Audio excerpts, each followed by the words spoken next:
जो समस्या गुड़ाक आपण कहते से समस्या साइकोलॉजिकल दुनिया रे ये गोटे किसी नुह केवल साइकेटिक प्रॉब्लम पागलपन रोग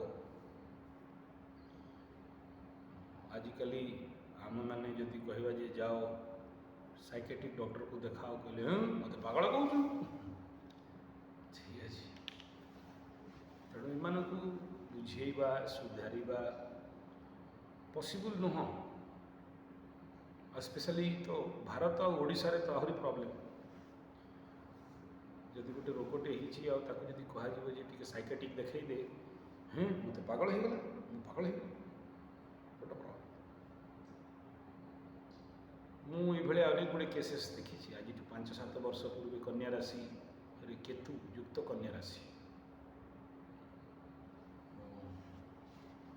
या जो साइकोलॉजी बा मनोवैज्ञानिक रोग रे नार्सिसिज्म कहुए आउ यार जो एक्स्ट्रा वर्सन हो कैसलाइट इफेक्ट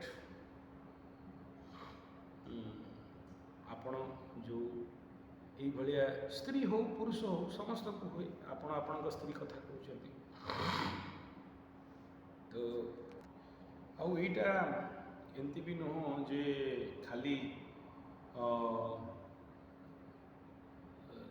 चंद्रमा युक्त केतु थिले हुए कि चंद्रमा युक्त राहु थिले हुए केतेटा केस रे देखी धरा जो सिंह राशि चंद्रमा अच्छी केतुटा कर्क राशि बस बट बहुत क्लोज कंजक्शन अच्छी देखा जाऊँगी राशि रे नहीं अलग जगार अच्छी दीटा राशि रे अलग अलग बस बट क्लोज कंजक्शन अच्छी ये चंद्रमा और केतुर डिग्री डिफरेंस नक्षत्र डिफरेंस बहुत कम अच्छे तेबे भी ये भाया समस्या देखा जाए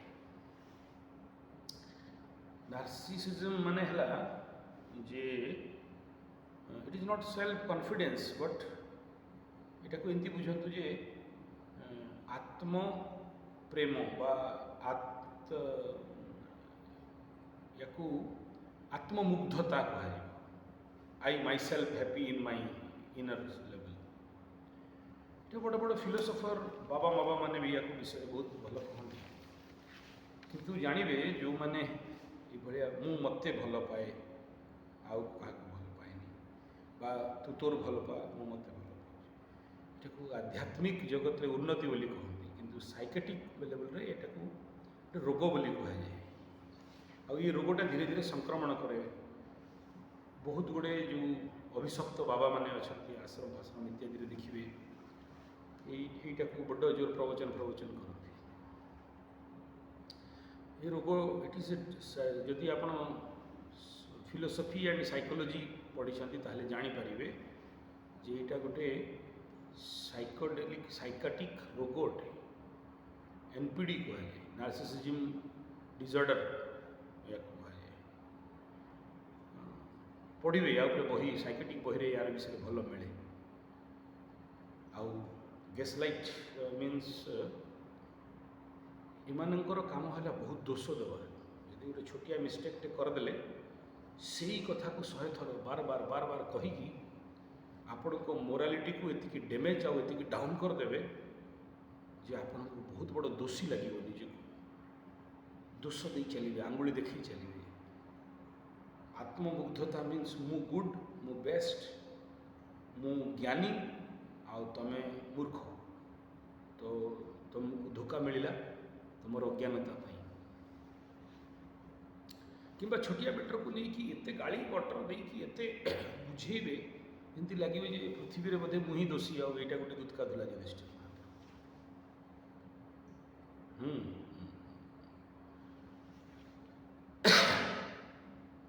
ये निहाती देखो यहाँ समस्त थाए मोर भी थी कौटी कम बेसी कहार टी मात्रा बेसी थी अच्छा से मैंने निजक बहुत बुद्धिमान भावती तांको जदि किए कहीदेव जे तू मूर्ख कहला मैंने छाड़बी टंटे धरवे आस जेनराली एगुड़ाक मूर्ख था ମାନେ ଜୀବନରେ କେବେ ସରି କହିପାରନ୍ତିନି, କ୍ଷମା ମାଗି ପାରନ୍ତିନି। ୟାଙ୍କର ଘମଣ୍ଡ, ୟାଙ୍କର ଅହଙ୍କାର ସେ ଲେବୁଲରେ ଥାଏ, ସେ ଜୀବନରେ ସରି କହିବେନି। ସେମାନେ ଉଲ୍ଟି କହିବେ କୁଆଡ଼େ ଯିବ, ଆଜି ନହେଲେ କାଲି ବୁଲିକି ତ ସେଇଠିକି ଆସିବ। ମିନ୍ସ ଦେୟାର ଫିଲିଙ୍ଗସ୍ ଅଫ୍ ସୁପିରିୟରିଟି এটা ବହୁତ ଥାଏ। ତ ଏମିତି ଯେଉଁ ଜାଗାରେ ହଜବେଣ୍ଡ ୱାଇଫ୍ ରିଲେସନ୍ରେ ପ୍ରୋବ୍ଲେମ୍ ହୁଏ, ଏଠି ୟାଙ୍କ ଜୀବନରେ କେବେ ସମାଧାନ ହୁଏନି। 12 ବର୍ଷ ଗ୍ୟାପ୍ ହଉ, 27 ବର୍ଷ ଗ୍ୟାପ୍ ହଉ, ଫିର୍ ବି ୟାଙ୍କ ଲାଇଫ୍ରେ କିଛି ସମସ୍ୟାର ସମାଧାନ ହେବା ବାଲା ନୁହେଁ। ଏଠି ସେମାନେ ଭାବନ୍ତି ମୁଁ ସରି କହିଦେଲେ ଛୋଟ ହେଇଯିବି, ସିଏ କୋଉ ଜୀବନର ବହୁମୂଲ୍ୟ ସମୟ ବ୍ୟର୍ଥ ହେଇଯାଏ, ସମୟ ପଳେଇଯାଏ, ବୟସ ପଳେଇଯାଏ। ଯେଉଁଟା ଆପଣ କହୁଛନ୍ତି ବୟସ ସରିଗଲା ସାର୍, ଏବେ ନା ଛୁଆ ପିଲା ହେବ, ନା ତାକୁ ଆଣିବି କାହିଁକି, ଆଉ କ'ଣ ହେବାର ଅଛି। ଠିକ୍ କଥା ଅଟେ, କିଛି ହେବାର ନାହିଁ। ଏବେ ମରିବାର ଅପେକ୍ଷା କରିବା ଦରକାର ଅଟେ। ଯେଉଁ ଆଉ କିଛି ଦିନ ଆପଣଙ୍କର ଯୌବନ ବଞ୍ଚିକି ରହିଛି, ବା ପ୍ରୌଢ଼ତା ଆସିଗଲାଣି, ବା 60-70 ବର୍ଷ ହେଇଗଲାଣି, ବା 55-39 ହେଇଗଲାଣି, এইটা ହିଁ ଅଭିଶାପ ଅଟେ। এইটা ସାଇକୋସୋମାଟିକ୍ ଡିସଅର୍ଡର ଅଟେ, ସାଇକୋଲୋଜିକାଲ ଡିଲେମା ଅଟେ। ହଁ, ତାର ସମୟରେ ଯଦି ଗ୍ରହ ଶାନ୍ତି କରେଇଥାନ୍ତେ, କିନ୍ତୁ କରେଇ ଦେବେନି ସେମାନେ। ତନ୍ତ୍ରମନ୍ତ୍ର ଯନ୍ତ୍ର କିଛି କରୁଛୁ ବୋଲି କହିବେ ସେମାନେ।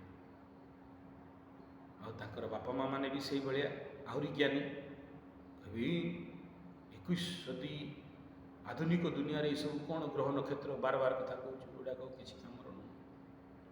ତ ସେମାନେ ସେଇଟା ଭୋଗିବା ପାଇଁ ଆସିଛନ୍ତି, ସେଇଟା ଭୋଗିବେ, ଏବଂ ତା ଦ୍ୱାରା ଆପଣ ପୀଡ଼ା ପାଇବା କଥା ପାଇବେ। ହଁ, ନାଇଁ, ଆପଣଙ୍କ ହାତରେ ସେଇଟା ରହିଲା କି ଆପଣ ଯଦି ଆଗକୁ ଚାଲିବେ, ତାହେଲେ ଆପଣଙ୍କର ଦୁଃଖ ହେଲା ଯେ ମକର ରାଶି ଆପଣଙ୍କ ସାଙ୍ଗରେ ସାଥୀ କେହି ନାହିଁ, ଏକା ହେଇଯାଇଛନ୍ତି। ହଁ, ଠିକ୍ କଥା। ଏବେ ମ୍ୟାକ୍ସିମମ୍ ମକର ରାଶି ବାଲା ଏକା ହିଁ ବୁଲୁଥିବେ, ତାଙ୍କର କେହି ସାଥୀ ନଥିବେ। ବହୁତ କମ୍ ଲୋକମାନଙ୍କର ଥିବ, କିମ୍ବା ଥିଲେ ବି ସେମାନେ ଏବେ କାହାକୁ ବିଶ୍ୱାସ ବି କରନ୍ତିନି, କରିବେନି ମଧ୍ୟ। ଆହୁରି ବର୍ଷେ ଲାଗିବ ସେ ସିଚୁଏସନ୍। ଶନି ତୃତୀୟ ସ୍ଥାନକୁ ଗଲେ ମିତ୍ର ବନ୍ଧୁ ସବୁ ପଡ଼ିବେ ସେତେବେଳେ। ହଁ, ହିନ୍ଦୀ ଚ୍ୟାନେଲରେ ଗୋଟେ 35 ମିନିଟ୍ର ଭିଡ଼ିଓ ଦେଇଛି। କିଛି ମକର ରାଶି ବାଲା ପୁଣି ଆଉଥରେ ଧୋକା ଖାଇବେ, ପୁଣି ଆଉଥରେ ତାଙ୍କର ଜୀବନରେ ସେମିତି କିଛି ପୁରୁଣା ପ୍ରେମିକ, ପୁରୁଣା ଲବରା ଲବରି କିଛି ଆସିବେ। କିଛି ଲୋକଙ୍କର ଆସି ସାରିଲେଣି, କିଛି ଲୋକଙ୍କର ଜୀବନରେ ନୂଆ ରିଲେସନ୍ ତିଆରି ହେବ, ସେଠି ପୁଣି ଧୋକା ଖାଇବେ। ଚାଲିବ ପ୍ରୋସେସ୍ ସେଇଟା, କାହାର କମ୍ ହେବ, କାହାର ବେଶୀ। ଆଉ ମୁଖ୍ୟତଃ ଏହି ସମୟରେ ଯେଉଁମାନଙ୍କର ମୀନ ଲଗ୍ନ, ମୀନ ରାଶିରେ ଶନି କିମ୍ବା ରାହୁ ଅଛି, କୁମ୍ଭ ରାଶି ଲଗ୍ନରେ ଶନି କିମ୍ବା ରାହୁ ଅଛି ଜାତକରେ, ଏବଂ ଜାତକ ଉପରେ ଥିବା ଶନି ରାହୁ ଉପରେ ଗୋଚରର ଶନି ରାହୁ ଆସିଗଲା ମାନେ ମିନ୍ସ ରାହୁ ଆଉ ଶନି ମିନ୍ସ ସିଆଡ଼େ 2.5 ବର୍ଷ, ଆଉ ଇଆଡ଼େ 1.5 ବର୍ଷ, ପୁରା 5 ବର୍ଷ ଘାଣ୍ଟି ହେବାର ଅଛି। ଏଇଟା ମୋଟେ ଭାବନ୍ତୁନି ଯେ ଶନି 7.5 ସରିଗଲା, ତେଣୁ ଆମର ବର୍ତ୍ତମାନ ଭଲ ଆସିବ। ଜରୁର ଭଲ ଆସିବ, ନା ନାହିଁ, ଭଲ ଫଳ ବି ମିଳିବ, ଠିକ୍ କଥା। କିନ୍ତୁ ଗୋଚରର ଶନି ରାହୁ ଯଦି ଜାତକର ଶନି ରାହୁ ଉପରେ ଆସନ୍ତି, ତାହେଲେ ତାର ନେଗେଟିଭ୍ ଏଫେକ୍ଟ ତ ଆସିବ ହିଁ ଆସିବ। ଜିନ୍ଦଗି ଉଥଲ ପୁଥଲ ହେବ ହିଁ। ତେଣୁ ଏହି କଣ୍ଡିସନରେ ଆପଣ ଯଦି ଭାବୁଛନ୍ତି ଯେ ଇଏ ନାର୍ସିସିଜମ୍, ଗ୍ୟାସଲାଇଟ୍, ଏନପିଡି, ଯେଉଁ ସାଇକୋଲୋଜିକାଲ ଡିଜିଜ୍ ଯଦି ଆପଣଙ୍କର ପତି କିମ୍ବା ପତ୍ନୀର ଅଛି, ଆଉ ଆପଣ ଯଦି ଏତେ ସହଜରେ ମୁକ୍ତି ପାଇଯିବେ, ସେଇଟା ଭାବିବା ଉଚିତ ନୁହେଁ, ଏଇଟା ରହିବ। ଆଉ ସବୁଠୁ ମଜାଦାର ଯେ ଯେଉଁମାନେ ସାଇକେଟ୍ରିକ୍ ରୋଗୀ ଥାଆନ୍ତି, ସେମାନେ କେବେ କହନ୍ତିନି ଯେ ଆମେ ସାଇକେଟ୍ରିକ୍ ରୋଗୀ, କିମ୍ବା ସେମାନେ ସ୍ୱୀକାର କରନ୍ତିନି। ତାଙ୍କର ଆତ୍ମା, ତାଙ୍କର ଇଗୋ, ତାଙ୍କର ଅହଙ୍କାର, ତାଙ୍କର ସୋସିଆଲ ଫେନ୍ସିଂ ତାଙ୍କୁ ଏହିସବୁ ଜିନିଷକୁ ସ୍ୱୀକାର କରିବା ପାଇଁ ବହୁତ ବାଧା ଦେଇଥାଏ। ବା ଆମର ସୋସାଇଟି ଫିଜିକାଲ ରୋଗ ହେଇଗଲେ ଡକ୍ଟର ପାଖକୁ ଯିବେ, କିନ୍ତୁ ମେଣ୍ଟାଲ ରୋଗ ହେଇଛି ବୋଲି ସ୍ୱୀକାର ବି କରିବେନି। এটা ଗୋଟେ ପ୍ରୋବ୍ଲେମ୍ ଅଟେ। ଆପଣ ପୂଜା ପାଠ କରିପାରନ୍ତି, ଗ୍ରହ ଶାନ୍ତି କରିପାରନ୍ତି, ବଟ୍ ସେ ସାମ୍ନା ବାଲାକୁ ତ କିଛି କରିପାରିବେନି जब तक ସିଏ ଚାହିଁନି। କାହିଁକିନା କେହି କାହାକୁ ବୁଝେଇ ପାରେନି ଆଜିର ଦୁନିଆରେ, ଆଉ ଯିଏ ବୁଝାଏ ତାଠୁ ବଡ଼ ମୂର୍ଖ କେହି ନାହିଁ। କେହି କାହାକୁ ଜ୍ଞାନ ଦେଇପାରିବନି, କାହିଁକିନା ଆମେ ସମସ୍ତେ ଜ୍ଞାନ ସ୍ୱରୂପ। ତେଣୁ ଏଇଟା ଝେଲିବାକୁ ହିଁ ପଡ଼ିବ। କିଛି ଜିନିଷର ତାର ରମେଡ଼ି ନଥାଏ, ଝେଲିବାକୁ ପଡ଼େ। ସେଇଟା ହିଁ ଦଣ୍ଡ, ସେଇଟା ହିଁ ଦୁଃଖ। ଆଉ ମକର ରାଶିର ଦ୍ୱିତୀୟସ୍ଥ ଶନି ଶୋକ ଦେବ। କେମିତି ଶୋକ ଦେବ? ତା ବିଷୟରେ ଭାବୁଥିବେ ବାର ବାର, ଶୋକ ପାଇବେ, କିଛି ଅସୁବିଧା ନାହିଁ। ତେଣୁ ଏଠି ଓରିଡ ହେବାର କିଛି ବିଷୟ ନାହିଁ।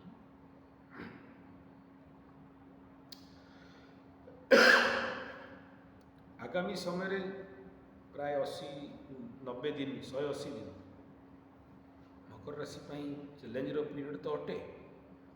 ପ୍ରୋବ୍ଲେମ୍ ତ ରହିବ, ବହୁତ ଗୁଡ଼ିଏ ପ୍ରୋବ୍ଲେମ୍ ଆସିବ। ଚୋରି ହେବା, ଜିନିଷ ପଡ଼ିବା, ଧୋକା ଖାଇବା, ପୁରୁଣା ଲଭରା ଲଭରି ପୁଣି ଆଉ ଥରେ ଆସିବା, ଆଉ ପୁଲିସ ଇତ୍ୟାଦିଠୁ ମାଡ଼ ଖାଇବା କିମ୍ବା ପୁଲିସଠୁ ଧମକି ଖାଇବା, ଗାଡ଼ି ଇତ୍ୟାଦିରେ ଟ୍ରାଫିକରେ ଫସିବା, କିଛି ଲୋକଙ୍କର ଆଖି ପ୍ରୋବ୍ଲେମ୍ ବି ହେବ, କିଛି ENT ନାକ କାନର ପ୍ରୋବ୍ଲେମ୍ ହେବ, କିଛି ଲୋକଙ୍କର ପରିବାରରେ କିଛି ନା କେହି ଦୁର୍ଘଟଣା ଅଘଟଣ ଦୁଃସମ୍ବାଦ ବି ଆସିବ। କୁମ୍ଭ ରାଶି ପାଖରେ ज़्यादा ବେଶୀ ଆସିବାର ଅଛି, ମୀନର ବି ବେଶୀ ଆସିବାର ଅଛି। ମୀନ ରାଶି ହେଉ କି ଲଗ୍ନ ହେଉ, ରାହୁ ଅଛି ମାନେ ଓଲଟା ତ କରିବ ନା। ଆଉ ଯଦି ସେଇଠି ଆଗରୁ ମୀନ ରାଶି ଲଗ୍ନରେ ଓଲଟା ଗ୍ରହ, ବକ୍ରୀ ଗ୍ରହ, ବୁଧ ଶୁକ୍ର ଶନି କିଏ ଥିବ, ଓଲଟାର ଓଲଟା କରେଇଦେବ ନା। ଆଉ ଏଇ ସମୟରେ ଯଦି କୁମ୍ଭ ରାଶିରେ କାହାର ଶନି ଘରେ ରହୁଥିବ, ଆଉ ତା ଉପରେ ଶନି ଅଛି, ଶନି ଉପରେ ଶନି ଅଛି, କିମ୍ବା କୁମ୍ଭର ରାହୁ ଥିବ, ତା ଉପରେ ଶନି ଅଛି, ତ କ୍ଷମା ତ ନାହିଁ, ପ୍ରୋବ୍ଲେମ୍ ତ ହେବ ହିଁ ହେବ। ଏଠି ଜଗି ରଖି ଚଳିବା ସମୟ ଅଟେ। ଶନିର 7.5ର ଯାହା କିଛି ରେମେଡ଼ି ଅଛି, ହନୁମାନ ଚାଳିଶା, ସୁନ୍ଦରକାଣ୍ଡ ପାଠ, ପିପଳ ଗଛ, ନିହାତି ଭାବରେ ଏସବୁ କରଣୀୟ ରହିଛି। ତେବେ ଯାଇକି ଟିକେ ମୁକ୍ତି ମିଳିବାର ସମ୍ଭାବନା ଅଛି। କିନ୍ତୁ ଏମିତି ସାଧାରଣତଃ ମୁକ୍ତି ମିଳିଯିବ ଏଇଟା ପସିବୁଲ୍ ନୁହଁ। ହଁ ନାଇଁ, ଆଉ ଦେଖନ୍ତୁ, ଗ୍ରହ ପରିବର୍ତ୍ତନ ହେଲା ପରେ ପତି ପତ୍ନୀ ଭିତରେ ଯେଉଁ ସମସ୍ୟା ଅଛି କିଛିଟା ସମାଧାନ ହେବ। କିନ୍ତୁ ଏବେ ସଦ୍ଗୁରୁ ମାର୍ଗୀ ହେଲା ପରେ ବି ଯଦି ଆପଣଙ୍କର ଲବରା ଲବରି କିମ୍ବା ପତିପତା ପତ୍ନୀର ଅକଲ ସୁଧୁରିନି, ତାହେଲେ ଜାଣିବା ଦରକାର ଯେ ଏବେ ଆଉ ସୁଧୁରିବନି, ସରିଗଲା। ପୁଣି ଗୁରୁ ବୃହସ୍ପତି 12 ବର୍ଷ ବୁଲିବେ, 12 ବର୍ଷ ପରେ ଶୁଖା ପୋଡ଼ା ହେବ, 12 ବର୍ଷର ତପସ୍ୟା ଶୁଖା ପୋଡ଼ା ହେବ, 12 ବର୍ଷ ପରେ ବୁଦ୍ଧି ହେବ। ତେଣୁ ଏଠି ନିରାଶା ହତାଶା ହେବାର ନାହିଁ, ୟାକୁ ଚ୍ୟାଲେଞ୍ଜ ସ୍ୱୀକାର କରିକି ନିଜ ରାସ୍ତାରେ ଚାଲିବା ଦରକାର ଅଟେ। ଏବଂ ଆପଣ ଯଦି ଶନିର କଥା ମାନିକି, ଶନି ମାନେ ସୋସାଇଟି, ଶନି ମାନେ ଜନତା ଯଦି କାମ କରିବେ, ତାହେଲେ ଆପଣଙ୍କ ଜୀବନରେ ଆହୁରି ଭଲ ଭଲ ନୂଆ ନୂଆ ଲୋକ, ନୂଆ ନୂଆ ସାଥୀ, ନୂଆ ନୂଆ ସାଙ୍ଗ ଆସିବେ। तुम नहीं तो कोई और सही, कोई और नहीं तो कोई और सही, किसी के बिना कोई काम कभी रुका नहीं है, ना रुकेगा, चलो ठीक है, तुम अपने जगह पे, हम अपनी जगह पे। तेणु ये जो आपण एत पैनिक हबार कौन विषय ना, लाइफटार सत्यताटा यहाँ ही अटे। किसी लोग सरी बहुत सहज कही दिखती, जो मैंने रिलायबल था। किसी लोग सरी शब्दटा बहुत कष्ट लगे, कही पारती मु झुकबी कहीं, तार फाटो सी झुक। तो आपणकर जदि से भाया अच्छी, आप सरी कहीकि कथा बढ़ाई पारती, रिलेशन को मेंटेन कर पारती।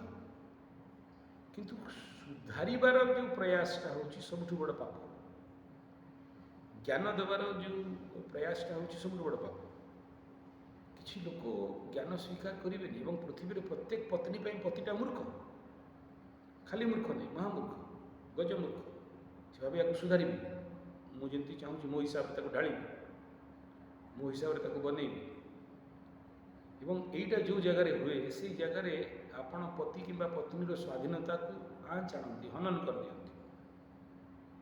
तो से भल भल संपर्क भांगी जाए, फ्रेंडशिपटा रहे से ସେଠି ଓଭର ପାୱାର କରିବା ରୁଲ୍ କରିବା ଓଭର ରୁଲ୍ କରିବାର ଆଟିଚ୍ୟୁଡ୍ ଆସିଯାଏ। ତ ଦାମ୍ପତ୍ୟ ଜୀବନ କେଉଁଠୁ ଠିକ୍ ରହିବ? ଠିକ୍ ରହିବନି।